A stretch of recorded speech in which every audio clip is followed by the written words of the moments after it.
Shahadat of Sultan Muhammad Fateh, simple English. But also a man of deep faith and vision. After ruling the Ottoman Empire with justice and strength, his final days came quietly, far from the battlefield. The Last Journey. In the year 1481, Sultan Muhammad Fateh planned a new military campaign. Some historians believe he wanted to march toward Rome, while others say it was another major expedition. Even in his last days, his spirit was strong. But during the journey, the Sultan suddenly fell ill near Gebze, close to Istanbul. Severe illness. The illness became worse day by day. Strong pain spread through his body. Despite this, he continued to give instructions to his commanders and advised his son, Prince Bayezid, to rule with justice and fear of Allah. He said softly, "Power is temporary. Only faith and justice remain. Suspicion and patience." Many historians believe that Sultan Muhammad Fateh was poisoned by his personal doctor, possibly under foreign influence. However, this was never fully proven. The Sultan showed patience and trust in Allah. The moment of Shahadat. On 3rd May 1481, Sultan Muhammad Fateh returned to his creator. He was 49 years old. His lips were moving in prayer. His heart was calm. The conqueror of Constantinople had completed his mission. Grief of the Ummah. When the news spread, the entire empire went into mourning. Soldiers cried. Scholars prayed. Ordinary people filled the streets of Istanbul with tears. He was buried in Fateh Mosque, Istanbul, the mosque he himself had built. An eternal legacy. Sultan Muhammad Fateh left behind more than land and power. He left justice, knowledge, courage, faith. History remembers him not just as a king, but as a mujahid scholar and visionary leader. Part 1. The Child of Prophecy. Chapter 1. A Sky Written in Fire. The night sky above Samarkand burned with unfamiliar stars. Old men whispered that the heavens were restless. Scholars watched the constellations with furrowed brows. In the narrow streets, mothers clutched their children closer, while soldiers tightened their grips on rusted spears. Something had shifted in the world, though no one could yet name it. Inside the citadel, Ayla Khatun screamed. The midwife's hands trembled as she lifted the newborn boy into the lamplight. He did not cry immediately. His eyes opened, dark, focused, unnervingly aware. "A son," the midwife whispered, "and a storm with him."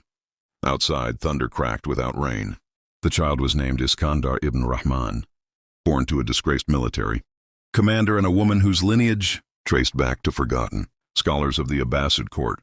On the night of his birth, a comet carved the sky in two. Many would later swear they had seen it bend toward the west. Chapter 2. The Fallen Father. Rahman ibn Said had once stood among generals. Now he stood among shadows. Accused of treason after a failed border campaign, Rahman had lost everything: rank, honor, and the Sultan's trust. Only exile spared his life. Samarkand became both his prison and his refuge. When he held his son for the first time, Rahman felt something unfamiliar tighten in his chest. "This world devours the weak," he murmured. "If you live, you must become iron." From that day, Iskandar's childhood was not one of play, but of preparation. Chapter 3. Ink and Steel. By 7, Iskandar could read Arabic, Persian, and Turkic. By 10, he could ride without reins and strike a target at full gallop.